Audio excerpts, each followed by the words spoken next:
तो कहानी की स्टार्टिंग होती है, हमें दिखाया जाता है एक्सटाइल लैंड नाम की एक जगह को, जहाँ पर एक नॉर्मल सा बच्चा एक बिलबोर्ड के सामने खड़ा होकर उसे ही देख रहा होता है, जिस पर एक रियल लाइफ गेम का एडवर्टाइज होता है जिसका टाइटल होता है living dead club death is the hope. और इस गेम के रूल्स एकदम सिंपल हैं। 7 प्लेयर्स में से एक प्लेयर बचेगा, बाकी के सारे एलिमिनेट हो जाएंगे, लिमिटेड टाइम रहेगा और जो प्लेयर सबसे लास्ट तक सरवाइव करेगा उसे मिलेंगे $3 मिलियन। जिसे देखने के बाद वह बच्चा यानी कि हमारा एमसी कहता है 3 मिलियन, 3 मिलियन मेरे लिए काफ़ी रहेंगे, इससे मैं उसके लिए वह चीज़ खरीद लाऊंगा। तभी वहाँ पर उसका एक और साथी आता है जो कि कहता है, ओए आखिरकार तुम किस चीज़ को देख रहे हो? एमसी भी उसे छुपाते हुए कहता है, नहीं नहीं कुछ नहीं है। लेकिन वह लड़का उससे हटते हुए देख लेता है उस चीज़ को और कहता है, क्या living dead club death is the hope? आखिरकार कैसी बुलशिट चीज लिखी हुई है इस पर? आखिरकार कोई आदमी मर जाएगा तो उसके पास क्या ही होप रह जाएगी? कैसा बेकार का प्रोपेगेंडा है। मैं शर्त लगा के कह सकता हूँ यह उन सिल्वर बंदों का काम होगा जिन्होंने इसे बनाया है। वे लोग हमारी लाइफ्स को गेम की तरह ट्रीट करते हैं और हमारी लाइफ्स को कुछ मानते ही नहीं। वे तो हमें एक दूसरे को मारते हुए देखना चाहते हैं ताकि वे मजा उठा सकें। रुको, क्या तुम इसमें पार्टिसिपेट करने के बारे में सोच रहे थे? हमारा एमसी नाम ऐसे रहलाता है। फिर वह बंदा कहता है, तो चलो ठीक है, यह तो ठीक है, क्योंकि तुम्हें बड़ा करना मेरे लिए इतना आसान नहीं रहा था। एमसी कहता है, बाय द वे क्या तुम्हें सप्लाईज मिल चुकी हैं? जहाँ पर वह बंदा कहता है, हाँ क्यों नहीं, आज तो तुमको काफी बड़ी दावत मिलने वाली है। और वहीं हम देख सकते हैं उस बंदे का एक हाथ नकली होता है और उसने सप्लाईज को एक बेल्ट में लगा रखा होता है। एमसी भी काफी ज्यादा खुश होता है, लेकिन जब वह उसके हाथ की तरफ देखता है तो वह भी फिर से परेशान हो जाता है, क्योंकि जहाँ पर उसका नकली हाथ लगा होता है उस जगह पर सड़ने लगी होती है उसकी खाल। और एमसी भी सोचता है अब मुझे डिले करने की और जरूरत नहीं है। एमसी को अपने हाथ की ओर घूरता हुआ देख वह भी अपने हाथ को छुपा लेता है और कहता है, चलो यहाँ से चलते हैं, अगर किसी और ने हमारी सप्लाईज को देख लिया तो हम काफ़ी बड़ी मुसीबत में पड़ जाएंगे। ठीक है, तो चलो घर पर चलते हैं, जहाँ पर वह हमारे एमसी को घसीटते हुए वहाँ से ले जा रहा होता है। और वहाँ पर हम उसके चेहरे को देखकर बता सकते हैं कि इसने भी मन बना लिया है उस कंपटीशन में पार्ट लेने के लिए। वहीं हम दूसरी तरफ देखते हैं दो बंदों के बीच में हो रही होती है काफी जोर की लड़ाई। एक बूढ़ा बंदा कहता है, नहीं ये मेरा है, इसे मुझे दो। दूसरा बंदा कहता है, नहीं ये मेरा है, इसे मुझे दो। और वह उस ओल्ड मैन को दूर हटा देता है। वह कहता है, हे ओल्ड मैन, तुम्हारे दांत भी झड़ गए हैं, आखिरकार तुम इसका क्या करोगे? तुम तो चबा भी नहीं पाओगे इस खाने को। अब तो तुम्हारी टपकने की उम्र भी हो गई है, तो फिर हमारी इन सप्लाईज को क्यों वेस्ट कर रहे हो? और ऐसा कहकर वह उस बूढ़े आदमी की सप्लाईज यानी कि खाने पानी को ले जाता है और बेचारा ओल्ड मैन पीछे से चिल्लाता रह जाता है। हम देखते हैं उस बंदे ने ऐसे ही ऐसा कर करके काफी सारे लोगों की सप्लाईज को ले लिया होता है। जहाँ पर हमारा एमसी कहता है, ब्रायंट मुझे तो ये रोड भी सेफ नहीं लग रहा है, हमें दूसरे रास्ते से चलना चाहिए। ब्रायंट कहता है, रुको जरा। और वह उस दुखी ओल्ड मैन की तरफ देखता है, जहाँ पर हमारा एमसी उसकी तरफ देखते हुए कहता है, रुको, क्या तुम फिर से यही करने वाले हो? और वह इधर उधर देखता है और अपने सप्लाई वाले बक्से को उस बूढ़े आदमी की तरफ फेंक देता है और कहता है, जल्दी से इसे लो और अपने घर जाओ, इधर उधर मत घूमना। और वह बूढ़ा आदमी उस बक्से को लेकर वहां से भागने लगता है और कहता है, ये मेरा खाना है, ये मेरा खाना है। एक्सटाइल लैंड यह एक ऐसी जगह है जहाँ पर लोग खाने के लिए एक दूसरे से लड़ते हैं और जो लोग अपने आप को प्रोटेक्ट नहीं कर पाते उन्हें मरने के लिए छोड़ दिया जाता है। और वे दोनों भी वहां से जाने लगते हैं। तभी हम एक उसी ओल्ड मैन को देखते हैं और जो एक वेयर हाउस में आया होता है, जहाँ पर पहले से ही कुछ लोग होते हैं जो कि उसी ओल्ड मैन की तरफ देखते हैं, उसके सप्लाई बॉक्स की तरफ। तो भाई जब बात आती है सर्वाइवल की, तो उसके सामने दया, काइंडनेस ऐसी कोई चीज आती ही नहीं, रह जाती है सिर्फ सर्वाइवल इंस्टिंक्ट्स, जिसके अकॉर्डिंग सभी को खाना चाहिए होता है। और अच्छे काम जैसी कोई भी चीज एक्सटाइल लैंड में तो एग्जिस्ट भी नहीं करती। बेसिकली उस बुड्ढे से उसका खाना भी लूट लेते हैं ये लोग भी। एमसी कहता है, ब्रायंट तुमने ये क्या किया? तुमने अपना खाना उसे दे दिया? ब्रायंट कहता है, नहीं, हमने दोनों के खाने में से आधा आधा दिया है। एमसी कहता है, नहीं, तुम तो इस हंग्री सिटी के एक हीरो हो, मेरा बेस्ट फ्रेंड ब्रायंट एक हीरो है। ब्रायंट भी कहता है, अरे अब फिर से ऐसा मत करने लगो। और एमसी कहता है, हम दोनों जो कि यहाँ पर रहते हैं हमें अवेंडन कर दिया गया है गॉड की तरफ से। जहाँ पर हम हमारे एमसी को देखते हैं जो कि अपने सप्लाईज को गिन रहा होता है और वह कहता है, ब्रायंट मैं सोच रहा हूँ कि मुझे गवर्नड एरिया की तरफ जाना चाहिए, जिस वजह से तुम जितना जल्दी हो सके उतना जल्दी अपना एक नया हाथ लगवा सकते हो, नकली हाथ, और वहाँ जाकर एक प्रवासी मजदूर की तरह रह सकते हो। वैसे इससे कम ज़्यादा तो कुछ हो नहीं सकता, लेकिन हे, क्या तुम मुझे सुन भी रहे हो ब्रायंट? क्या ये इतनी जल्दी सो भी गया? हम देखते हैं ब्रायंट तो पहले ही सो चुका होता है। हमारा एमसी आकर उसे चादर उड़ा देता है और उसी के बगल में रखा होता है उसका नकली हाथ, जिसे हमारा एमसी देखता है और उस पर एरर लिखा आ रहा होता है। उस नकली हाथ को देखने के बाद वह याद करता है अपने पास्ट की बातें को, जहाँ पर ये जब बच्चे होते हैं तो ब्रायंट कहता है क्या मैं तुम्हारे साथ आ सकता हूँ सप्लाईज लेने, लेकिन हमारा एमसी उसे आने से मना कर देता है और कहता है थोड़ी देर तुम यहीं रुको, मैं अभी लेकर आता हूँ सप्लाईज को, तो मेरा यहीं पर इंतजार करना। ब्रायंट भी उसकी बात को मान जाता है, वहीं पर खड़ा रह जाता है। लेकिन जैसे ही हमारा एमसी वहां से जाता है, अचानक से कोई तो आता है जो कि उसके मुंह पर हाथ रख के ब्रायंट को उस जगह से ले जाता है। एमसी खुश होकर वहां पर जब आता है और कहता है ब्रायंट देखो मैं आ गया, तो वह देखता है ब्रायंट तो वहां पर होता ही नहीं है और उससे आवाजें आ रही होती है किसी चीज के चबाने की। कोई बंदा किसी चीज को काफी जोरों जोरों से चबा रहा होता है। वह उस आवाज का पीछा करते हुए जब उस गली के अंदर जाता है और कहता है ब्रायंट, तो वह अपने सामने के मंजर को देखने के बाद एकदम घबरा जाता है। ब्रायंट वहां काफी खराब हालत में पड़ा होता है, वह कहता मुझे बचाओ। हमारा एमसी देखता है उस बंदे ने हमारे ब्रायंट के हाथ को चबा लिया होता है। लिटरली जिंदा इंसान को खाने के लिए तैयार होता है। वह बंदा भी हंसते हुए कहता है हे क्या तुम इसके हाथ को टेस्ट करना चाहोगे? यह सीन इतना खौफनाक होता है जिसने हमारे एमसी को भी ट्रॉमा दे दिया होता है, काफी खतरनाक वाला, और जिसका गिल्ट हमारे एमसी को आज तक है। वह अभी भी सोचता है अगर मैं उस टाइम ब्रायंट को छोड़कर नहीं जाता तो उसका यह हाल होता ही नहीं और सारी चीजें आज भी एकदम अलग होती। और वह वहीं पर शांत बैठ जाता है और कहता है ब्रायंट मेरा इंतजार करना, मैं जल्द ही तुम्हारा एक नया हाथ लेके आऊंगा। और वह वहां से जाने लगता है और मन में भी सोच रहा होता है इससे पहले कि सुबह हो मैं वहां पर जाऊंगा और वहां से जल्दी आ जाऊंगा। और ऐसा कहकर वह शटर को बंद करके वहां से चला जाता है।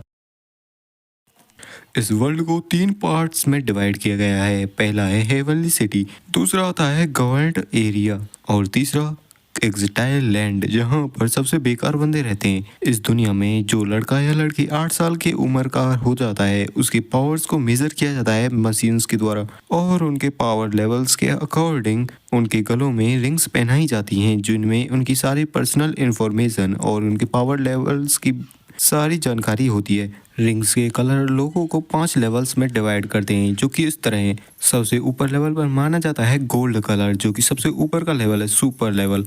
गोल्ड से नीचे आते हैं सिल्वर कलर वाले लोग जिनको एडवांस लेवल भी माना जाता है। फिर आते हैं मीडियम वाले लोग जिनकी कॉलर का कलर ब्रोंज होता है। वहीं दूसरी ओर मीडियम से जो लो लेवल के होते हैं उनके रिंग का कलर ग्रे होता है। और इन सभी में सबसे बेकार जिनके रिंग का कलर ब्लैक होता है उन्हें सबसे बेकार माना जाता है। और इस लेवल को इविल लेवल भी कहा जाता है, जहाँ पर हमें एक जगह का सीन दिखाया जाता है जहाँ पर कुछ लोग उस अरीना में बंदों को ले जाने के लिए उनकी चेकिंग कर रहे होते हैं। तभी चेकिंग में हमारी एमसी की भी बारी आती है। एक बंदा अपनी मशीन से उसकी रिंग को चेक करने लगता है, लेकिन वह देखता है मशीन में बीप बीप की आवाज आने लगती है और हमारे एमसी के लेवल को एरर दिखाया जा रहा होता है। वह बंदा भी कहता है क्या एरर अलर्ट, ये क्या है? एमसी भी कहता है अरे चिंता की बात नहीं है, ये हमेशा आता रहता है, जब भी मैं सप्लाईज लेने जाता हूँ और मेरी चेकिंग होती है तभी यही आता है। दूसरा बंदा भी कहता है क्यों ये ऐसा होता रहता है अक्सर? मुझे नहीं पता, वैसे भी ये मैटर नहीं करता है यहाँ पर, लेकिन यह अच्छा रहेगा अगर हम गवर्नड एरिया में जाने से पहले इसकी अच्छे से जांच कर लें। तो दूसरा भी कहता है हाँ इसे दोबारा से चेक करो। फिर वे हमारी एमसी की रिंग को दोबारा से स्कैन करने लगते हैं, लेकिन रिजल्ट्स वही सेम होते हैं। जहाँ पर हमारे एमसी की चेकिंग में टाइम लग रहा होता है तो पीछे से एक बंदा चिल्लाते हुए कहता है हे लड़के, तुम्हारे पीछे भी कुछ लड़के हैं तो इन्हें आगे जाने दो, तुम आगे क्यों खड़े हो?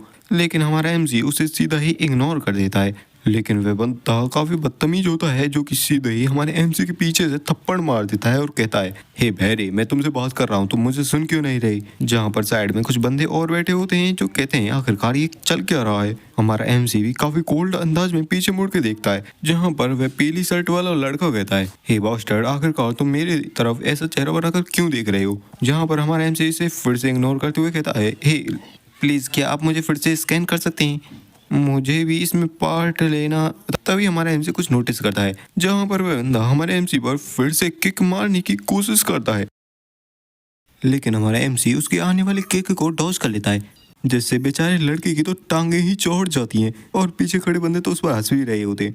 चेकिंग वाले बंदे भी इस सीन को देखते हैं और वे कहते हैं हाँ फाइटिंग में इतना बुरा भी नहीं है, हाँ ऐसे ले जा सकते हैं। फुटपाथ पर बैठे हुए बंदों में से एक बंदा हमारे एमसी को घूर कर देखता है। वह छपरी लौंडा तो हमारे एमसी पे चिल्लाने लगता है और कहता है बास्टर्ड, देखने से ऐसा लग रहा है कि तुम मुझे अंडर एस्टिमेट करने लग रहे हो। और वह अपने पीछे से एक नाइफ को निकाल लेता है हमारे एमसी पर अटैक करने के लिए। लेकिन इससे पहले वह कुछ कर भी हुआ था, हमारा एमसी पहले ही बस में चढ़ जाता है। वह बंदा भी हमारे एमसी के पीछे जाने की कोशिश करता है, लेकिन चेकिंग वाले बंदे उसे पकड़ लेते हैं और जाने नहीं देते और उस छपरी से कहते हैं हे लड़के, इतनी जल्दबाजी करने की जरूरत नहीं है, वैसे भी ज्यादा देर नहीं होगी, तुम गेम में जाकर उसे वहां पर खत्म कर सकते हो। जिस सीन को देखने के बाद वह भी काफी ज्यादा गुस्सा होता है। जहाँ पर फुटपाथ में बैठे हुए बंदों के पीछे एक बंदा खड़ा होता है जो कि कहता है हमारे एमसी की तरफ देखते हुए, क्या ये चेकिंग वाले बंदे सच में पागल हो चुके हैं या अंधे हो चुके हैं? आखिरकार उन्होंने उस कमजोर से देखने वाले पतले से बंदर को वहां पर बैठा दिया है, लेकिन मुझे वहां से निकाल दिया। मैं तो उससे हर रास्ते से एकदम बढ़िया हूँ। तभी दूसरा बंदा कहता है अरे भाई, इतना गुस्सा होने की जरूरत नहीं है, ये गेम्स को और ज्यादा ही इंटरेस्टिंग बनाने के लिए किया जाता है। अगर गेम में कमजोर और स्ट्रॉन्ग दोनों तरह के लड़के होंगे तो यह और भी ज्यादा मजेदार देखने में लगेगा। और वैसे भी इन गेम्स में हैंडसम लड़कों की कोई भी जगह नहीं होती, उनकी तो काफी खतरनाक अंत होता है। गेम में जाकर यह भी काफी खतरनाक तरीके से पिटने वाला है, मुझे तो इंतजार नहीं हो रहा इसे पिटते हुए देखने के लिए। तभी उनके बीच में बैठा हुआ वही बंदा जिसके लंबे बाल होते हैं वह कहता है सिर्फ तुम्हारे जैसे मूर्ख लोगों की वजह से, जिन लोगों के पास पावर्स नहीं होती उन्हें इविल लेवल का दर्जा दे दिया जाता है और उन्हें ट्रेस की तरह समझा जाता है। तुम्हें तो अपने आप को भाग्यशाली मानना चाहिए कि तुम्हें इस गेम में नहीं चुना गया, जिस वजह से तुम और देर तक जिंदा रह सकते हो। तभी वे उसके पीछे बैठे बंदे चिल्लाने लगते हैं और कहते हैं हे बास्टर्ड, आखिर तुम कहने की क्या कोशिश कर रहे हो? तुम भी हम में से तो एक ही हो जिसे उनमें से निकाल दिया गया है, आखिर तुम ऐसा कहने की हिम्मत भी कैसे कर सकते हो? जहाँ पर वह बंदा जाते हुए कहता है अरे भाइयों, मैं तो यहाँ पर सिर्फ स्मोकिंग के लिए आया था। पीछे खड़े बंदे भी कहते हैं हे आखिरकार तुम वहां आगे क्यों जा रहे हो, तुम तो निकाल दिए गए हो ना शायद से। तो दूसरा कहता है रुको, ये मुझे थोड़ा फेमिलियर सा लग रहा है। जहां पर वह लंबे बालों वाला बंदा कहता है लगता है तुम्हें अभी मेरा पता नहीं है, देखने से ऐसा लगता है कि मैंने अभी ज्यादा गेम्स को जीतना नहीं है, जिस वजह से मैं इतना फेमस नहीं हुआ। तो आखिरकार इसके बारे में क्या? जहाँ पर वह अपने चेहरे से अपने बालों को हटाते हुए अपने एक खतरनाक से पोज में आ जाता है, जिसे देखने के बाद तो वे बंदे भी काफी शौक हो जाते हैं। वे चिल्लाते हुए कहते हैं क्या यह तो नील है जिसने एक कंटिन्यूस रिकॉर्ड बनाया है गेम्स को जीतने का उस लिविंग डेड क्लब में। नेल हंसन जिसकी उम्र 40 वर्ष है। जहां पर चेकिंग वाले बंदे भी कहते हैं नेल, तुम्हें जल्दी करनी चाहिए और बस में जाकर बैठ जाओ, तुम फिर से बस को छोड़ने वाले हो क्या? नेल भी कहता है अरे अरे ठीक है, मैं आ रहा हूँ। जहां पर वह नेल नाम का बंदा भी बस के अंदर आ जाता है और कहता है अपने सर्वाइवल को अभी के लिए एंजॉय कर लो, क्योंकि यह बस तुम्हें तुम्हारे अंत तक ले जाएगी और कोई भी इससे एस्केप नहीं कर सकता। फिर हमें गवर्नड एरिया में एक जगह का सीन दिखाया जाता है जहाँ पर कोई लाइब्रेरी होती है सिस्टम वाली, जहाँ पर कोई बंदा तेजी में कीबोर्ड के बटन्स को दबाए जा रहा होता है और किसी चीज को तो सर्च कर रहा होता है अपने कंप्यूटर में। और वह किसी को देख कर कहता है ये आंखें सच में उसकी तरह ही दिखती हैं। चाइल्ड ऑफ गॉड, क्या यह तुम हो? और भाई हम देखते हैं वह हमारे एमसी की प्रोफाइल को उस कंप्यूटर में देख रहा होता है, जहाँ पर हम हमारे एमसी को देखते हैं जो कि बस में अभी बैठा होता है और सोच रहा होता है बोर होने से पहले जितना जल्दी हो सके मैं वापस आ जाऊंगा तो ब्रायंट इतना ज्यादा गुस्सा नहीं करेगा। और क्या वह गुस्सा करेगा? और हमारा एमसी इमेजिन करने लगता है ब्रायंट को, जो कि एक काफी बड़ा मुक्तल लेकर खड़ा है हमारे एमसी को पूरी तरीके से पीटने के लिए। एमसी सोचता है शायद से मेरी काफी तगड़ी पिटाई होने वाली है, मैं तो उसे डॉज भी नहीं कर सकता। तभी एमसी अचानक से नोटिस करता है ग्लास में रिफ्लेक्शन को, जिसमें कोई बंदा हमारे एमसी पर अटैक करने की कोशिश करता है, वो भी अपने नाइफ के साथ। तभी हमारा एमसी एक बटन को प्रेस करता है जिससे उसकी सीट पीछे झुक जाती है और अपने पाँव से उसके बंदे के हाथ पर अटैक करता है, जिससे उस छपरी बंदे का जो नाइफ होता है वह छत की जाकर लग जाता है। उस बस में बैठे सारे पैसेंजर उनकी तरफ देखने लगते हैं और कहते हैं क्या क्या वे फाइट करने वाले हैं? नेल भी उनकी तरफ देख रहा होता है। छपरी बंदा भी कहता है कि तुमने काफी अच्छा काम किया, यह काफी ज्यादा बोरिंग हो जाता अगर तुम मेरे साथ फाइट बैक नहीं करते तो। चलो मैं तुम्हें एक अच्छा सबक सिखा देता हूँ गेम चालू होने से पहले। एमसी भी कहता है उप्स, मैं इसके साथ ज्यादा एनर्जी को वेस्ट नहीं कर सकता, गेम चालू होने से पहले तो वैसे भी नहीं, मुझे जल्दी करनी होगी, नहीं तो मैं गेम में भी पार्टिसिपेट नहीं कर पाऊंगा। लेकिन रुको, अगर मैंने यहाँ पर फाइट की तो मेरी स्किल्स इन सभी के सामने रिवील हो जाएंगी और मैं उन सभी का टारगेट बन जाऊंगा। तेरे की मैं तो काफी बुरी सिचुएशन में फंस चुका हूँ, अब मुझे क्या करना चाहिए? आखिर मुझे क्या कर? तभी अचानक से वहां पर नेल आ जाता है जो रख के पंच मारता है उस बंदे के मुंह पर और उसे बेहोश करने के बाद उसे पकड़कर अपनी गोदी में बैठा लेता है। एमसी भी चौंक जाता है, आखिरकार ये कहाँ से आया। ड्राइवर भी कहता है तुमने काफी अच्छा काम किया नेल, जब तक हम डेस्टिनेशन पर ना पहुंच जाए इन्हें ऐसे ही शांत करके रखो। नेल भी कहता है अरे चिंता की बात नहीं है, इसे मेरे ऊपर छोड़ दो, ये वहां पर पहुंचने से पहले तो कैसे भी नहीं जगने वाला। एमसी भी सोचता है क्या उसने सिर्फ एक पंच में उसे नॉकआउट कर दिया, ये तो सच में काफी खतरनाक बंदा है। Thank you. और वहीं वह सोच रहा होता है मेरे पास कोई भी चांस नहीं है इसके अगेंस्ट जीतने का। क्या होगा अगर मेरी फाइट इस बंदे के साथ हो जाए उस गेम में, नहीं ऐसा नहीं होना चाहिए। नेल भी कहता है तुम्हें अपने अपोनेंट का शुक्रिया ना करना चाहिए जो कि सच में काफी ज्यादा पागल था, लेकिन तुम काफी ज्यादा लकी हो कि तुम मुझे गेम में आज नहीं देखने वाले, कम से कम आज की रात के गेम में तो बिल्कुल भी नहीं। तभी हमारा एमसी उसे कुछ बताने लगता है और वह चाकू के बारे में बता रहा होता है जो कि सीधा छत से टपक कर उसी की टाइट पर गिरता है, जहां पर हम देखते हैं वे सारे लोग गवर्नड एरिया में पहुंच चुके होते हैं। एक काफी बड़ी केव से गुजरने के बाद फाइनली वे गवर्नड एरिया यानी कि एक काफी बड़ी शानदार सी सिटी में पहुंच चुके होते हैं। एमसी भी वहां के नज़ारे को देखने के बाद काफी ज्यादा चौंक जाता है और सोचता है इस सिटी का जो दृश्य है वह सच में काफी ज्यादा ही मलूक है, काफी अच्छा है। यह तो एक्सटाइल लैंड से एकदम डिफरेंट है। क्या यह वही जगह है जहां पर अपर टैन रहते हैं, द गवर्नड एरिया, जहां पर उनकी बस एक अरीना के सामने आकर रुकती है, जहां पर वे सभी उस बस से उतर जाते हैं। नेल तो उस छपरी बंदे को अभी भी पीट रहा होता है और हमारा एमसी उस मूर्ति की तरफ देखता है जो कि लिटरली भाई सच में काफी ज्यादा ही डेंजरस लग रही होती है। ये सोलो लेवलिंग के आर्किटेक्चर वाली मूर्ति की सी वाइब देती है। फिर हमें देखा जाता है उस अरीना के अंदर का सीन जो कि काफी खतरनाक होता है। सारे लोग काफी ज्यादा एंजॉय कर रहे होते हैं उस अरीना के सीन को। हमारा एमसी वहां से जाते हुए सारी चीजों को काफी ध्यान से ऑब्जर्व कर रहा होता है। तभी वह वहां पर कुछ देखता है जहां पर किसी टपके हुए बंदे को स्ट्रेचर पर लेटा कर ले जाया जा रहा होता है और वे बंदे हमारे एमसी के बगल से उन बंदों को ले जाते हैं और उन सभी को ले जाकर एक शटर के पास लाते हैं, जहां पर वह जैसे ही एक बटन को दबाता है वह शटर ऊपर हो जाता है यानी कि ओपन हो जाता है और उन सभी टपके हुए बंदे को उन अंधेरे कमरे में टपका दिया जाता है, मतलब घेर दिया जाता है और उनका काम खत्म। जो सीन हमारे एमसी के लिए भी काफी ज्यादा खतरनाक होता है। तभी हम एक काफी आलीशान से बंगलों का सीन देखते हैं जहाँ पर एक काफी बड़े से दरवाजे के पीछे से काफी सारी थंडर एनर्जी निकल रही होती है, जहाँ पर एक सिल्वर रिंग वाली मेड एक बंदे के सामने खड़ी होती है और उसे ग्रीट करते हुए कहती है मास्टर प्रोफेसी वाला दिन आ चुका है, तो आपके अभी टाइम हो गया है निकलने का यहाँ से। और एक बंदा निकल कर आता है उस गेट के पीछे से। फिर उन सभी को प्रिपरेशन रूम में ले जाया जाता है जहाँ पर वे सभी अपनी फाइटिंग की प्रिपरेशन कर रहे होते हैं, जहाँ पर उस छपरी बंदे के पास होता है उसका नाइफ और भी काफी लोगों के पास उनके अलग अलग वेपन्स होते हैं जो कि अपनी वेपन्स के साथ प्रैक्टिस कर रहे होते हैं। किसी के पास नकल्स, किसी के पास छड़ी, किसी के पास डंडा काफी खतरनाक वाला।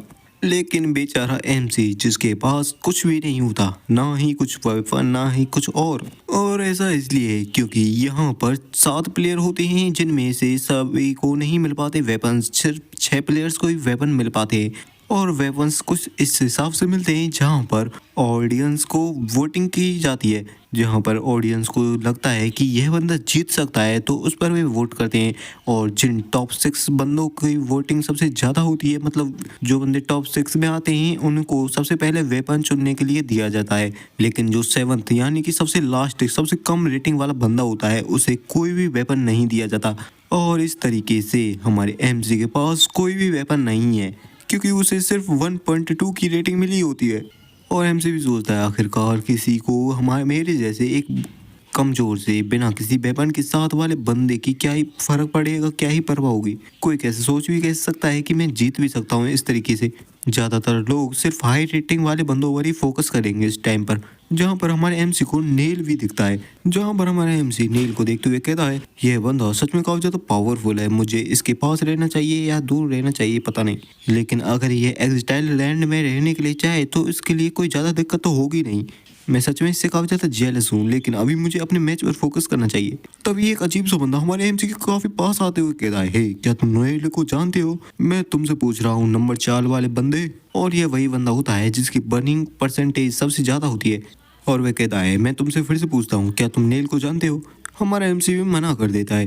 वह बंदा कहता है अच्छा ऐसा है, तो आखिरकार नेल ने तुम्हारी मदद क्यों की थी उस रास्ते में, मुझे उसे देखने पर ऐसा तो नहीं लगता कि वह इतना काइंड हार्टेड पर्सन होगा।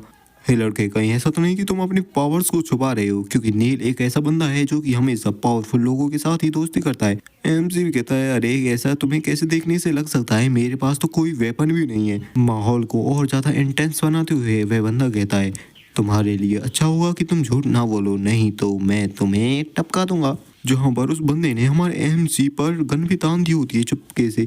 तभी गेम चालू होने का साउंड सुनाई देता है और सारे लौंडे तैयार हो जाते हैं अपने गेम को खेलने के लिए। जहां पर उन्हें जाने से पहले एक जगह पर रोका जाता है और उन्हें बताया जाता है कि ऑडियंस के एंटरटेनमेंट के लिए तुम्हें यह डिवाइस पहनना होगा। जहां पर कुछ छोटी छोटी डिब्बियां सी होती हैं और बताया जाता है ये होती है मिनी बॉम्ब्स। नंबर 3 कहता है, हे गाइस, तुम्हारे पास सच में काफी सारी ट्रिक्स हैं। पीछे खड़ा बंदा नंबर 1 कहता है, जो कि काफी ज्यादा घबराया भी हुआ होता है। अरे नहीं, इस पार्ट के बारे में तो बता ही नहीं गया था, आखिरकार तुम ये क्या कर रहे हो? चेकिंग वाला बंदा भी कहता है, अरे कुछ नहीं है, वैसे इसे स्पेशल गिफ्ट की तरह समझ सकते हो तुम। जहाँ पर सभी लोग उन मिनिएचर बॉम्ब्स को कर ले जाने लगते हैं, जो कि उनकी कॉलर्स पर ही लगा होता है। सभी एक एक करके उस स्टेज पर जाने लगते हैं और पूरी ऑडियंस में काफी जोश का माहौल होता है। तभी कमेंट्री करने वाला बंदा कहता है, इस पूरे गेम में सिर्फ एक ही सर्वाइवर बच सकता है, तो जितना हो सके उतने बंदों को तुम्हें मारना होगा जब तक कि काउंटडाउन खत्म ना हो जाए। और अगर तुमने दया दिखाने की कोशिश भी की तो तुम्हें यहाँ पर उड़ा दिया जाएगा उन्हीं मिनिएचर बॉम्ब्स के जरिए। फिर हमें प्रिपरेशन रूम में कुछ बंदों को दिखाया जाता है जो कि इसी मैच को देख रहे होते हैं। जहाँ पर एक बंदा कहता है, ए तुम्हें क्या लगता है आखिरकार इनमें कौन जीतेगा और कौन धूल चाटेगा सबसे पहले? तो दूसरा कहता है, मुझे तो नंबर 4 पर बिल्कुल भी भरोसा नहीं है। वह बच्चा जिसके पास कोई वेपन भी नहीं है, आखिरकार वह इस गेम में टिक भी कैसे पाएगा? सच में नंबर 4 तो सच में काफी बेकार है। बेचारा नंबर 4। चलो कोई नहीं, मैं उस पर 10,000 की वेट लगाता हूँ। जहाँ पर सभी लोग एक्साइटमेंट के साथ उन्हें देखने लगते हैं, लेकिन तभी वे किसी चीज को देखकर एकदम से चौंक जाते हैं और कहते हैं, ए रुको, ये थोड़ा वियर्ड है। नील भी उस सीन को देखकर खुश हो जाता है, जहाँ पर एक बंदा अपने बैट के साथ किसी पर अटैक करता है, जो कि और कोई नहीं बल्कि हमारे एमसी पर ही अटैक कर रहा होता है। लेकिन हमारा एमसी उसके अटैक को काफी आसानी से डॉज किया जा रहा होता है। वह बंदा भी सोचता है, आखिरकार ये पॉसिबल भी कैसे है, वह इतने एफर्टलेसली मेरे अटैक्स को कैसे डॉज कर पा रहा है? यह काफी ज्यादा हो चुका है। जहाँ पर वह काफी गुस्से में आ जाता है और बिना रुके हमारे एमसी पर अटैक किया जाता है। एमसी भी कहता है, यह सच में काफी ज्यादा स्लो है। वह बंदा एक और अटैक, जहाँ पर हमारा एमसी उसके इस अटैक को काफ़ी आसानी से नीचे झुककर डॉज कर लेता है और सोचता है ये तो काफ़ी ज़्यादा स्लो है, मैं इसे काफ़ी आसानी से बीट कर सकता हूँ कभी किसी भी टाइम। और हमारा एमसी मौका मिलते ही रख के पंच मारता है उस बंदे के मुंह पर, जिस पंच को करने के बाद उस एमसी के हाथ में भी दर्द होने लगता है। बंदे भी, देखने वाले बंदे भी कहते हैं, इस बच्चे के रिफ्लेक्स सच में काफी अच्छे हैं, एकदम स्मूथ। जहाँ पर एमसी अपने हाथ को देखते हुए कहता है, ये सच में काफी ज्यादा दर्द करता है। उसका हाथ तो सूज भी गया होता है सिर्फ एक पंच के साथ। और एमसी कहता है, मैं अपनी फुल स्ट्रेंथ को अनलीश नहीं कर सकता हूँ। जहाँ पर वह तगड़ा सा बंदा कहता है, हे आखिरकार तुमने ये कैसा अटैक किया, मुझे तो बिल्कुल भी पेन फील ही नहीं हो रहा। एमसी भी कहता है, वो तुम्हारी स्किन सच में काफी ज्यादा मोटी है। जहाँ पर दूसरी तरफ से वह बंदा भी कहता है, आखिरकार मैं तुम्हें मार दूंगा, तुम सच में काफी परेशान करते हो मुझे। तभी उस बंदे के पीछे एक और बंदा आता है जो कि कहता है, आखिरकार तुम किसे मारने वाले हो? जो कि और कोई नहीं बल्कि वही छपरी बंदा होता है जिसने अपनी ब्लेड को रख दिया होता है उस बंदे के गले पर और उसका काम वहीं पर तमाम। इस सीन को देखकर तो एमसी भी सोचता है, यह सच में काफी ज्यादा डेंजरस है। जहाँ पर वह छपरी बंदा कहता है, तुमने कार में मुझे सच में काफी ज्यादा बेवकूफ बना दिया था, लेकिन अब मैं तुम्हें किसी और के हाथों से निपटने नहीं दूंगा, क्योंकि मुझे भी तो तुमसे अपना रिवेंज लेना है। यहाँ पर काउंट डाउन 10 पर पहुंच चुका होता है और नंबर 5 और नंबर 7 पहले ही टेक डाउन हो चुके होते हैं। जहाँ पर एक बंदा तो चिल्ला रहा होता है, मुझे प्लीज यहाँ से बाहर निकालो, मैं यहाँ से आना चाहता हूँ बाहर, मुझे कोई भी बोनस चाहिए नहीं चाहिए, प्लीज मुझे यहाँ से निकालो, प्लीज दरवाजे को खोलो। जहाँ पर वह चेकिंग वाले बंदे उसी को देख रहे होते हैं और उनमें से एक बंदा एक बटन को दबाता है, जिसे दबाने के साथ उस प्रिजनर यानी कि उस बंदे के गले पर जो रिंग पर एक मिनिएचर बॉम्ब लगा होता है वह बीप बीप करने लगता है और इसी के साथ होता है धमाका काफी खतरनाक सा, जिसकी वजह से वह बंदा तो टपक जाता है। इस डरावने से सीन को देखने के बाद तो एक बंदे के तो मानसिक संतुलन ही हिल जाता है। वह कहता है, क्यों? जहाँ पर नंबर 3 वाला बंदा भी किसी बंदे को टपका कर उसके ऊपर बैठा होता है और कहता है, अरे नहीं, सभी लोग तो इन्हीं लोगों को देख रहे हैं, आखिरकार मेरे ऊपर तो कोई ध्यान भी नहीं दे रहा। तभी वह एक बंदे की तरफ देखता है जो कि टपका हुआ पड़ा होता है, वह उसके पास है उस मिनिएचर बॉम्ब को ले लेता है। फिर हमें हमारे एमसी और उस छपरी बंदे की फाइट का सीन दिखाया जाता है, जहाँ पर काफी खतरनाक फाइट हो रही होती है। हमारा एमसी भी सोचता है, सच में ये तो काफी ज्यादा फास्ट है और काफी ज्यादा स्ट्रांग है, मुझे नहीं लगा था ये इतना स्ट्रांग होगा। तो क्या यह बस में अपनी पावर्स को होल्ड बैक कर रहा था? अगर मैं इस अटैक्स को सिर्फ इसी तरीके से डोज करता रहूंगा तो ये मेरी एनर्जी को ही कंजप्शन करेगा और टाइम को डिले करता जाएगा। आखिर मुझे क्या करना चाहिए ब्रायंट? एक्सटाइल लैंड में सरवाइव करने के लिए ब्रायंट और मैंने कभी भी आराम करने की तो हिम्मत भी नहीं की। जहाँ पर इस टाइम भी ब्रायंट हमारे एमसी पर अटैक करता है, लेकिन हमारा एमसी उसके अटैक्स को डॉज कर रहा होता है। ब्रायंट भी कहता है सच में तुम्हारी स्किल्स काफी ज्यादा इंप्रूव हो चुकी हैं। पहले तो मैं तुम पर थोड़े बहुत पंचेस मार लेता था, लेकिन अब तो मैं तुम पर एक भी पंच लैंड भी नहीं कर पा रहा। जहाँ पर ब्रायंट कहता है मून, यानी कि मून हमारे एमसी का नाम है, वह कहता है मून तुम्हारे रिफ्लेक्स तो सच में काफी ज्यादा अच्छे हैं, लेकिन जब तुम्हारी बात आती है फाइटिंग की तो तुम उसमें कुछ भी नहीं हो। क्योंकि यहाँ पर अटैक्स के द्वारा ही हम किसी भी मैच को जीत सकते हैं, तो हमें आज जितना हो सके उतनी ज्यादा हार्ड वर्क करने की जरूरत है। जहाँ पर एमसी तो कह रहा होता है मुझे तो ब्रेक लेने की जरूरत है, मैं थक चुका हूँ। ब्रांड तो बिना उसकी बातों सुने सीधा उस पर अटैक करने के लिए आगे बढ़ जाता है। एमसी कहता है अरे तुम सुन नहीं सकते क्या, मैं कह रहा हूँ मुझे ब्रेक लेने की जरूरत है। और एमसी कहता है मुझे कुछ बार ऐसा लगता है कि जैसे मेरी बॉडी एकदम कर्व्ड बॉडी हो। जहाँ पर एमसी कहता है ब्रायंट मैं अब थक चुका हूँ, मुझे ऐसा लगता है कि मैंने अब तक कोई भी प्रोग्रेस नहीं की है इतनी सारी ट्रेनिंग करने के बाद भी। ब्रायंट भी कहता है ये थोड़ा अजीब है, तुम्हारी जो रिफ्लेक्स हैं वे तो काफ़ी ज़्यादा बढ़ चुके हैं, लेकिन तुम्हारी पावर ये तो बिल्कुल बढ़ी भी नहीं। अगर कोई बंदा तुमसे लड़ने भी आएगा तो तुम तो उसे मार भी नहीं पाओगे, वह मरेगा तो सिर्फ अपनी गलतियों की वजह से या फिर किसी और चीज़ की वजह से। यह सच में काफ़ी ज़्यादा अजीब है मून। हे मून, क्या ऐसा हो सकता है कि तुम्हारी प्रोग्रेस नहीं हो रही? इसका ताल्लुक उस लड़की से हो जो कि तुम्हारे सपनों में रोज आती है और जिसके बारे में तुम रोज सपना देखते हो। एक लड़की जो कि डिवाइन रिंग के साथ आती है। हमारा एमसीयू कहता है आखिरकार यह तो सिर्फ एक सपना ही है, क्योंकि डिवाइन रिंग वाले पर्सन का मेरे साथ क्या ताल्लुक हो सकता है, क्योंकि मेरे पास तो ब्लैक रिंग है। ब्रायंट भी कहता है अरे इतना नाराज मत हो मून, अगर कोई बंदा तुम पर अटैक करने भी आएगा तो वह तुम पर अटैक तो कर भी नहीं पाएगा, क्योंकि तुम काफ़ी ज़्यादा फास्ट हो और तुम वहाँ से काफ़ी आसानी से निकल कर भाग सी सकते हो। एमसी भी कहता है तुम्हारा शुक्रिया मून मुझे कंफर्ट करने के लिए। जहाँ पर हमारा एमसी बताता है मैं हमेशा एक हाथ वाले मेरे ब्रायंट के पीछे छुपा रहता था और मैं अपने आप से काफ़ी ज़्यादा नफरत करता था अपने आप को कमज़ोर महसूस करने पर। मुझे स्ट्रॉन्ग बनना होगा, मैं हमेशा ही इतना कमज़ोर नहीं रहना चाहता जो कि हमेशा दूसरों पर बर्डन बनकर रहे, और ऐसा नहीं होगा। ऐसा कहकर वह उस पर अटैक करने के लिए आगे बढ़ जाता है। वह दूसरा बंदा भी हमारे एमसी की तरफ बढ़ रहा होता है अटैक करने के लिए।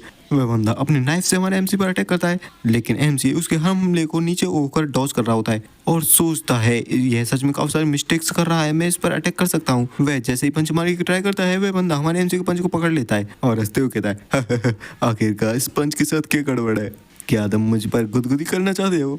और ऐसा कहकर वह हमारे एमसी को दूर झटका देता है। जहाँ पर वह छपरी बंदा कहता है एक बेकार कछुआ हमेशा सिर्फ छुपना ही जानता है। और धीरे धीरे करके वह बंदा हमारे एमसी की तरफ आने लगता है काफी इविल से स्माइल करते हुए। जहाँ पर ऑडियंस में भी काफी कंफ्यूजन होती है, वे सोच रहे होते हैं आखिरकार ये मून क्या ये कमजोर है या पावरफुल है, हमें तो कुछ समझ में ही नहीं आ रहा।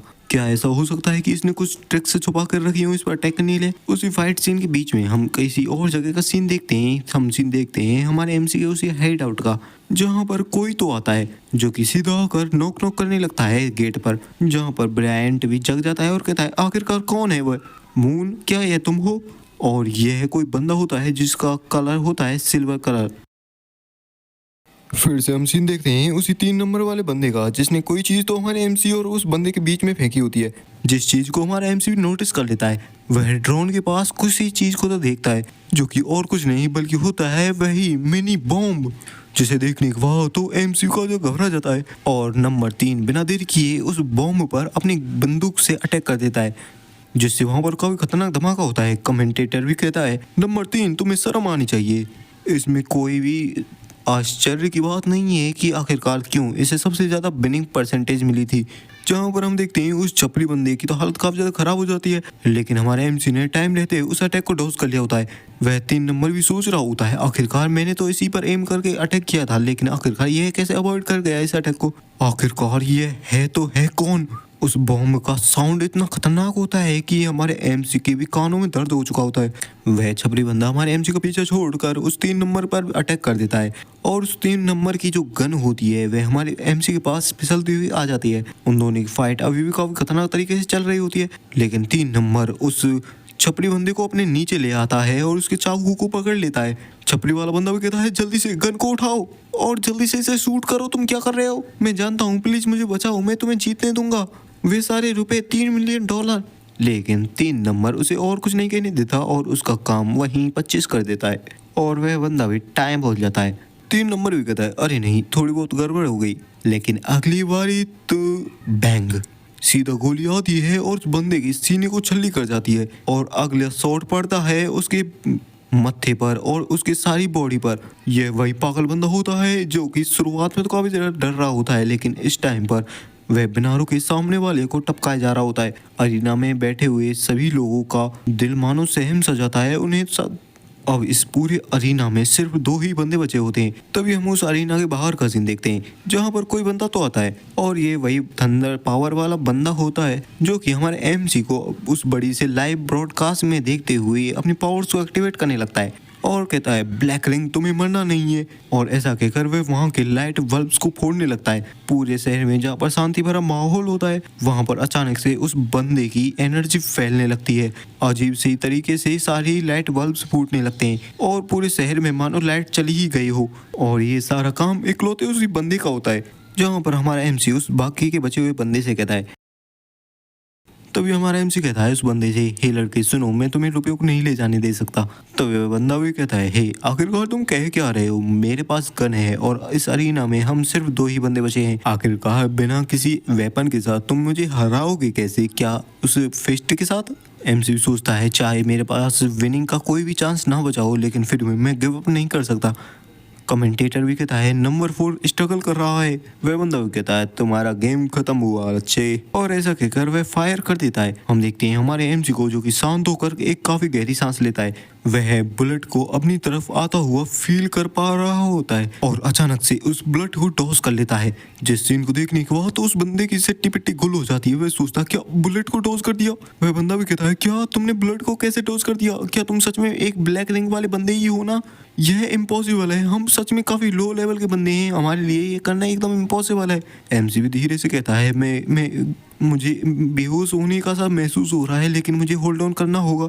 वह बंदा भी कहता है मर जाओ तुम, और उस चाकू के साथ हमारे एमसी पर अटैक करने के लिए बढ़ जाता है। जहाँ पर अटैक तो करता है लेकिन एमसी डॉज कर लेता है और रख के पंच मारता है उसके टड्डी पर, और ऐसा करते हुए उसके हाथ से उसके नाइफ को घुसा लेता है और उसी के गले की तरफ पॉइंट आउट कर देता है। लेकिन तभी वह रुक जाता है और एक ही जगह पर खड़ा रह जाता है। उसे भी महसूस हो जाता है काफी बड़ी पावर का आना। वह सोचता है सच में काफी बड़ी पावर वेव यहाँ पर आ रही है। काउंटडाउन भी खत्म होने लगता है। बंदे भी सोचने लगते हैं आखिरकार ये बंदा अचानक से यहाँ पर रुक क्यों गया, एक जगह पर खड़ा क्यों रह गया, गेम तो आखिरकार एंड होने ही वाला है। लेकिन तभी वे देखते हैं वहाँ की भी लाइट चली जाती है। बंदे भी चिल्लाने लगते हैं। वे कहते हैं आखिरकार क्या हुआ, मैच इतने इंटरेस्टिंग था लेकिन रुक क्यों गया। नील भी कहता है नहीं ये कोई ऑर्डिनरी चीज नहीं है जो कि हुई है। तभी उस अंधेरे गलियारे के बीच से कोई तो आने लगता है जो कि और कोई नहीं बल्कि होता है वही बंदा। काउंटडाउन भी एक पर आकर रुक चुका होता है। वहां की भी लाइट चली जाती है अरीना की, और उन बंदों के गले पर जो बॉम्ब लगा होता है वह भी डिफ्यूज होकर अपने आप गिर जाता है। दूसरा बंदा भी कहता है हम बच गए, हम सच में बच गए। एमसी सोचता है अभी टाइम नहीं आया है, मुझे अपने गार्ड को डाउन नहीं करना चाहिए, कोई तो हमारी तरफ आ रहा है। तभी चेकिंग वाला बंदा आता है और कहता है नंबर 1 और नंबर 4 अभी के लिए हमें थोड़ी बहुत दिक्कतों का फेस करना पड़ रहा है, जिस वजह से इस मैच को यहीं पर रोका जाता है। तुम जाकर लॉज में बाकी के ऑडियंस के साथ बैठ जाओ जब तक कि आगे के इंस्ट्रक्शंस ना आई। जहाँ पर वह बंदा उन दोनों को वहां से ले जा रहा होता है, नंबर 1 तो कह रहा होता है हे आखिरकार बताओ तो सही, आखिरकार कौन जीता इसमें, हमने मैच को सच में काफी खतरनाक तरीके से खेला था, यहाँ तक कि मैं तो मरते मरते बचा था उसमें। अगर विनर डिसाइड नहीं हो रहा हो तो हम आपस में रुपयों को बांट भी सकते हैं 1.5 मिलियन। चेकिंग वाला बंदा बताता है अरे मैं इसमें कुछ नहीं कह सकता, हायर अप्स अपने आप डिसाइड करेंगे कि रुपयों को कैसे बांटना है। तभी हमारे एमसी को कुछ नोटिस होता है। वह अपने सामने देखता है एक बंदे को जो कि कहता है हे ब्लैक रिंग वाले बंदे, क्या तुम अब ठीक हो, क्या तुम अपने सर्वाइवर को थैंक्स भी नहीं बोलोगे। एमसी भी कहता है क्या इसने मुझे बचाया, लेकिन क्यों, और ऐसा कहकर वह वहीं पर गिर पड़ता है। वह बंदा भी कहता है ये तो सच में काफी ज्यादा वीक है। जहाँ पर एक बंदा सभी को इवैक्यूएट करा रहा होता है, लेकिन जब उसकी नजर हमारे एमसी की तरफ जाती है जिसे एक बंदा ले जा रहा होता है, वह कहता है हे आखिरकार तुम क्या कर रहे हो, जब तक कि यहाँ पर यह निर्णय नहीं हो जाता कि कौन जीता है तुम इस क्लब को छोड़कर नहीं जा सकते, ना ही इस कैंडिडेट को ले जा सकते हो। क्या तुमने सुना यह क्लब की प्रॉपर्टी है। लेकिन वह एकदम चिल मोड में उस बंदे को दीवार में चिपका देता है और वहां से जाने लगता है। जहां पर एक बंदा नेल को देखता है जो कि किसी सोच में डूबा हुआ होता है। वह भी कहता है क्या आखिरकार तुम क्या सोच रहे हो। नेल कहता है चीजें सच में बदलने लगी हैं, और वह मन में सोचता है क्या ऐसा हो सकता है कि वह बच्चा जिसके गले में ब्लैक रिंग है, क्या वह इस दुनिया को बचाने की या बदलने की चाबी हो सकता है। मैं आशा करता हूँ कि भविष्य में हम दोबारा से मिलेंगे। फिर हम उस अरीना के बाहर देखते हैं एक चमचमाती काफी खतरनाक सी कार को, जहाँ पर काफी सारे ठग लोग उसे ही देख रहे होते हैं। वे कहते हैं यह कार सच में काफी अच्छी है, यही हमारा अगली टारगेट होनी चाहिए, यह तो लेजेंडरी लैंड रोवर कार है। जहाँ पर वह बंदा हमारा एमसी दोनों उसी कार में बैठे होते हैं। वह बंदा कहता है यह तो छोटी मोटी चोट थी, फिर भी आखिरकार यह कितनी देर तक बेहोश रहने वाला है, और गुस्से में आकर अपनी पावर्स को इनलीज कर देता है और थंडर वाली, जिससे तो हमारे एमसी को झटका लगने से वह भी जग आता है। एमसी भी जगने के बाद काफी घबरा जाता है और कहता है क्या यह वही बंदा है जिसने पूरे क्लब को केओस में डाल दिया था। बंदा भी हमारे एमसी को देखकर कहता है क्या तुम जगह आए। एमसी कहता है आखिरकार तुम कौन हो और मुझे यहाँ पर क्यों लाए। एमसी सोचता है आखिरकार इसकी कैसी पावर है, मैं तो अपने हाथ पाँवों को भी नहीं हिला पा रहा हूँ इसके उस पावर की वजह से। क्या यह एडवांस लेवल या किसी हायर लेवल का है, लेकिन आखिरकार इस तरीके की कोई पावर मुझे क्यों बचा रही है, क्योंकि मैंने अपनी आंखों से देखा है इस दुनिया में ब्लैक रिंग वालों बंदों की तो कोई इज्जत ही नहीं है, वे तो इस दुनिया में सिर्फ ट्रेस हैं। एमसी मन में सोचता है अभी मेरे पास काफी सारे क्वेश्चंस हैं जिन्हें मुझे इससे पूछना है, लेकिन अभी मैं क्यूरियोसिटी में कुछ नहीं कर सकता। मुझे इस जैसी पावर से रिलेट नहीं होना चाहिए। जहाँ पर वह गाड़ी के दरवाजे को खोलकर वहाँ से जाने लगता है। वह बंदा कहता है मेरा नाम फ्रिटिज हूपर है, जिसके नाम को सुनने के बाद एमसी कहता है क्या हूपर, और मन में सोचता है यह तो टॉप फैमिलीज की रैंकिंग में नंबर 3 पर आती है ये वाली हूपर फैमिली, तो इसका मतलब इसके गले के नीचे जो रिंग है वह बंदा कहता है हाँ तुम सही सोच रहे हो, मेरे गले के नीचे है गोल्डन रिंग, और लड़के तुम्हारे लिए भी अच्छा रहेगा कि तुम यहाँ से भागने की कोशिश ना करो, क्योंकि अभी के लिए मैं तुम्हारा रिस्पॉन्सिबल हूँ, तुम्हें ध्यान रखने के लिए, तुम्हारा और देखभाल करने के लिए। तुम किड ऑफ गॉड। कहा जाता है इस दुनिया में गोल्ड सुपर लेवल से भी ऊपर एक रैंक होती है जिसे डिवाइन लेवल कहा जाता है। ऐसा कहा जाता है कि डिवाइन लेवल का एक बंदा सुपर गोल्ड लेवल के 100 बंदों को भी अभी आसानी से हरा सकता है अकेला ही, और ये कुछ ऐसे बंदे होते हैं जो कि गॉड के काफी नजदीक होते हैं। एमसी सोचता है द गॉड्स किड, मैंने इसका नाम कहीं सुना है और इसका रियल नेम है फ्रिटिज कहता है चक हूपर, वे मेरे ग्रेट ग्रैंडफादर हैं। हमारा एमसी मन में कैलकुलेशन बिठाने लगता है, सोचता है द गॉड्स किड है चक किड और चक किड फ्रिटिज का ग्रेट ग्रैंडफादर है, तो इसका मतलब है मैं इसका ग्रेट ग्रैंडफादर हूँ। फ्रिटिज उस पर एक टपली मारता है और कहता है क्या तुम मरना चाहते हो, तुमने डिवाइन लेवल के बारे में जो भी बातें सुनी है वे सच नहीं है। 3 लोग, इस दुनिया में सिर्फ 3 ही ऐसे लोग हुए हैं जिन्हें डिवाइन लेवल की रिंग मिली है। पहले हैं चक मेरे ग्रेट ग्रैंडफादर, दूसरी है इजाबेला एक इमोर्टल, और एक और बंदा था जो कि जैसे ही डिवाइन लेवल पर आया था वह तुरंत ही गायब हो गया, और तुम इजाबेला के बेटे हो। एमसी कहता है हे क्या तुम देख भी पा रहे हो मैं इविल लेवल पर हूँ, तुम मुझसे जो करना बंद करो, मैं गॉड का बेटा, ये तो एक मजाक से ज्यादा कुछ नहीं है। रुको, तो वह सपना, मेरे सपने में वह जो वुमेन आती थी क्या वह मेरी माँ है। जहाँ वह फ्रिटिज कहता है हे लड़के मैं समझ सकता हूँ तुम्हारे दिमाग में काफी सारे क्वेश्चंस चल रहे होंगे, लेकिन इन सब के आंसर्स मैं तुमको बाद में दूंगा। मेरी अभी की प्रायोरिटी है तुम्हें बचाना, क्योंकि तुम्हारी इमेज ब्रॉडकास्ट के जरिए पूरे गवर्नड एरिया में फैल चुकी है, और हेवनली सिटी के लोगों को भी यह न्यूज़ जल्दी ही मिल चुकी होगी, और जल्दी ही किलर्स तुम्हारे पीछे आने लगेंगे। और क्या तुम्हें पता है एक नई वॉर जल्दी ही चालू होने वाली है।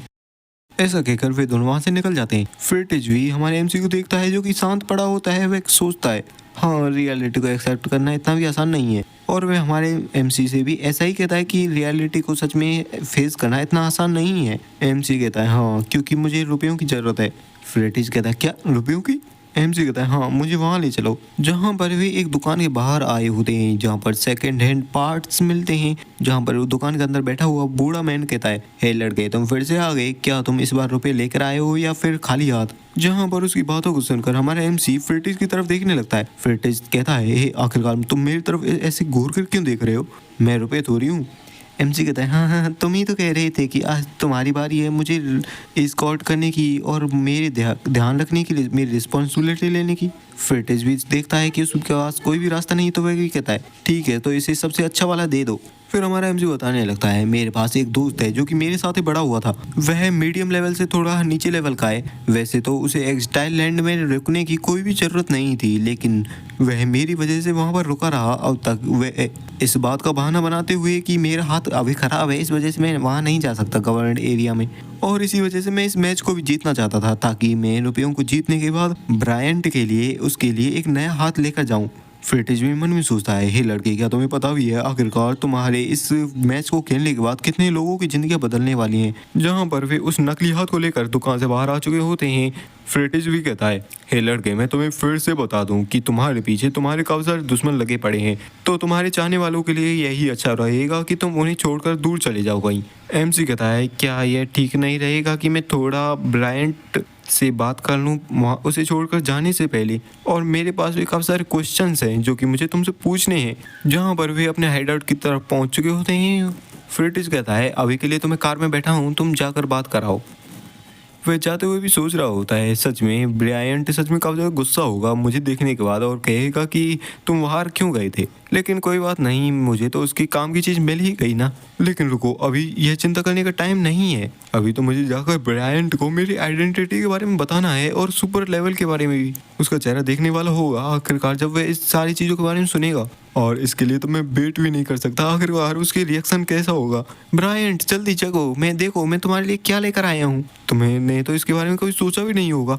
लेकिन जब वह अंदर जा रहा होता है उसका पाँव किसी चीज से टकरा जाता है, और यह और कुछ नहीं बल्कि होता है ब्रायंट का नकली हाथ, जिसे देखने के बाद तो हमारे एमसी के भी पसीने छूट जाते हैं। एक बंदा कहता है, तो फाइनली तुम आ गए, मैं तुम्हारा काफी लंबे टाइम से इंतजार कर रहा था। मून, मैं इस पर विश्वास नहीं कर पाता अगर मैं इसे अपनी आंखों से नहीं देखता तो। एक ऐसी गंदी जगह पर छुप जाना जहां पर पावर्स कभी आती ही नहीं, सच में काफी अच्छा आइडिया है। तभी बंदा एक दम से चुटकी बजाता है और सारी लाइट्स ऑन हो जाती है। वह कहता है, किड ऑफ गॉड से मिलना मेरे लिए काफी सम्मान की बात है। और वह आगे भी कुछ कहता है, लेकिन हमारा एमसी कुछ सुन नहीं पा रहा होता। वह देखता है ब्रायंट की डेड बॉडी को, जो कि इस टाइम पर काफी गंदी हालत में उसके पैरों में पड़ी हुई होती है, जिसे देखने के बाद तो हमारे एमसी को सच में काफी खतरनाक गुस्सा आने लगता है और वह बंदा पागलों की तरह कहने लगता है, मैं वह पहला बंदा होने वाला हूँ जिसने तुम्हें ढूंढा है। मैं वह पर्सन हूँ जो कि गॉड के सबसे ज्यादा क्लोज है।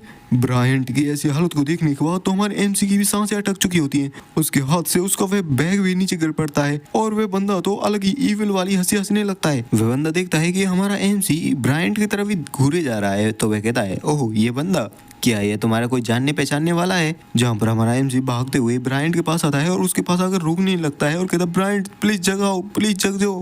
वह बंदा भी इस सीन को देखकर सोचता है, क्या यह रो रहा है?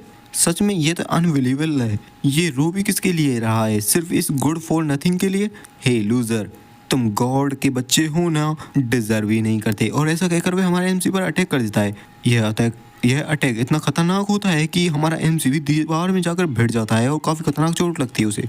वह बंदा भी अपने माइंड पावर का यूज करते हुए एमसी को अपनी तरफ बुला लेता है और उसे कॉलर से पकड़कर ऊपर उठा देता है और कहता है, हे मुझे तुम्हें देखकर ऐसा लग रहा है कि मैंने किसी गलत बंदे को पकड़ लिया है, क्या तुम इतना ही कर सकते हो? एमसी सोचता है, मैं इसे डॉज कर सकता था, लेकिन अब ये सब एकदम पॉइंटलेस है। जहाँ पर वह याद करता है ब्रायंट के साथ बिताई गई उन सारी ओल्ड मेमोरीज को और सोचता है, आखिरकार इसकी जगह पर मैं क्यों नहीं था, मैं क्यों नहीं मरा इसकी जगह पर। और वह हमारे एमसी के गले को दबाने लगता है, जिससे वह खांसने भी लगता है। धीरे धीरे करके उसकी आंखें बंद होने लगती हैं और उसका हाथ भी छूट जाता है। एमसी अपने आप को पाता है एक काफी सुनसान सी जगह पर, जहाँ पर वह नीचे इसके एक गेट होता है। तभी हम देखते हैं हमारे एमसी के पीछे से कोई तो आता है जो कि हूबहू हमारे एमसी की तरह दिख रहा होता है। वह हमारे एमसी को पीछे करके आगे बढ़ने लगता है और उसे अंधेरे में पटक कर वह आगे जाने लगता है और कहता है, तुम कावर्ड। वह जैसे ये ऐसा कहता है, गेट बंद हो जाता है। वह बंदा भी अचानक से कुछ नोटिस करता है। वह देखता है कि हमारे एमसी में कुछ तो चेंजेस हुए होते हैं, जहां पर हमारा एमसी एक ही अटैक में उसे दूर झटका देता है। और इस टाइम पर हमारा एमसी यूआई डैनियल वाली वाइब दे रहा होता है और काफी खतरनाक अंदाज में उसी की तरफ बढ़ने लगता है। वह बंदा भी कहता है, डैम इट, मेरा हाथ टूट चुका है। और वह अपने सामने देखता है यूआई मून को, यानी कि यूआई हमारे एमसी को। हमारे एमसी के ऐसे खतरनाक लुक को देखने के बाद वह बंदा भी काफी ज्यादा घबरा जाता है। वह कहता है, मुझे माफ कर दो, मुझे नहीं पता था कि तुम कौन हो।" वहाँ का सीन सच में काफी ज्यादा क्योटिक हो चुका होता है। तभी वह बंदा अचानक से अपनी पावर्स को एक्टिवेट करते हुए सीधा हमारे एमसी की तरफ बढ़ जाता है उस पर अटैक करने के लिए, और कहता है, "मैं तो मजाक कर रहा था, अब तुम्हें बताता हूँ तुम्हारी क्या औकात है।" एमसी भी उसके अटैक को अपनी तरफ आता हुआ काफी आसानी से देख भी रहा होता है, लेकिन हम देखते हैं कि वह अटैक हमारे एमसी के बिल्कुल चेहरे के सामने आकर रुक जाता है। वह बंदा सोचता है, क्या क्या मैं अपने हाथ को कंट्रोल नहीं कर पा रहा। वहां पर हम हमारे एमसी का सीन देखते हैं जो कि अपनी पावर्स का यूज करते हुए सारे ही चीजों को हवा में फ्लोट करवा रहा होता है। वह बंदा भी इस सीन को देखकर कहता है, क्या ये माइंड एनर्जी का यूज कर रहा है। फिर हमारा एमसी अपने पंच के साथ उस बंदे के मुंह पर मुक्का मारता है और उसे पकड़कर दूर फेंक देता है और दीवार में जाकर भिड़ा देता है। जिस अटैक को लेने के बाद उस बंदे के मुंह से भी पान की पिचकारी छूट जाती है और हमारा MC UI mode badass look के साथ काफी आसानी से उस बंदे की तो सिट्टी पिट्टी गुल कर दी होती है, और फिर से उन ऑब्जेक्ट्स का कंट्रोल करते हुए हमारा एमसी सीधा उस बंदे पर अटैक करता है उन ऑब्जेक्ट्स के साथ। वह बंदा भी जैसे तैसे करके उनसे डॉज करता है। वह बंदा भी मन में सोचता है, मुझे तो लगा था ये ब्लैक रिंग का बंदा है, तो मैंने इसे इतना ज्यादा सीरियसली नहीं लिया था, मुझे इसे तभी मार देना चाहिए था जब ये कमजोर हालत में था। नहीं, रुको, माइंड एनर्जी अगर लॉन्ग डिस्टेंस पर हो तो ये काम नहीं करती, मुझे इससे डिस्टेंस बढ़ाना होगा। और ऐसा कहकर वह हमारे एमसी से दूर जाने लगता है। वह बंदा वो भागते हुए सोच रहा होता है, अगर मैं यहाँ से बाहर निकल जाऊँ तो ये मुझ पर कुछ भी नहीं कर पाएगा, और मैं निकला। लेकिन वहाँ पर आ जाता है इस सीरीज का गन पार्क। नाम तो इसका वूफर है, लेकिन क्या ही कहीं वाइब एकदम गन वाली देता है। और वह भी कहता है, हे आखिरकार यहाँ पर इतनी तबाही मचाने के बाद तुम यहाँ पर ऐसे ही निकल कर जाना चाहते हो। वह बंदा भी अपने सामने उसे देखने के बाद कहता है, क्यों थंडर पावर, इसके चेहरे पर एक स्कार है, इसके गले में गोल्डन रिंग है, अब मुझसे ये मत कहना यह तो फिट इज हुपर है। तभी हमारा एमसीबी उसके पीछे से आ जाता है और अपनी पावर्स का यूज करते हुए उस बंदे को हाथ को कंट्रोल करता है और उसी के गले पर रख देता है, और धीरे धीरे उसके प्रेशर को बढ़ाते जा रहा होता है। वह बंदा अपने हाथ को कंट्रोल नहीं कर पा रहा होता, दूसरे हाथ से उसे पकड़ने की कोशिश करता है, लेकिन तभी हमें सुनाई देता है एक क्रैकिंग साउंड, यानी कि उसके गले का तो काम तमाम। और इसी के साथ उस बंदे का भी काम तमाम। हमारा एमसी मून भी उसे लात मारकर दूर हटा देता है। तभी वह काफी खतरनाक लुक के साथ फिरटेज की ओर भी देख रहा होता है। फिरटेज भी कहता है, हे क्या तुम अब मुझे हिट करने वाले हो। लेकिन आगे कुछ कर भी पता उससे पहले वह वहीं पर बेहोश होकर गिरने लगता है, क्योंकि हमारे एमसी की बॉडी अभी इतनी पावरफुल नहीं है कि वह अपनी इतनी पावर्स को हैंडल कर सके, जिस वजह से वह वहीं अनकॉन्शियस होकर गिर पड़ता है और उसका यूआई मोड भी चला जाता है। फिरटिज भी कहता है, यह थोड़ा अलग है, जैसा कि मैंने प्रोफेसी में पढ़ा था, ये थोड़ा उससे अलग है ये।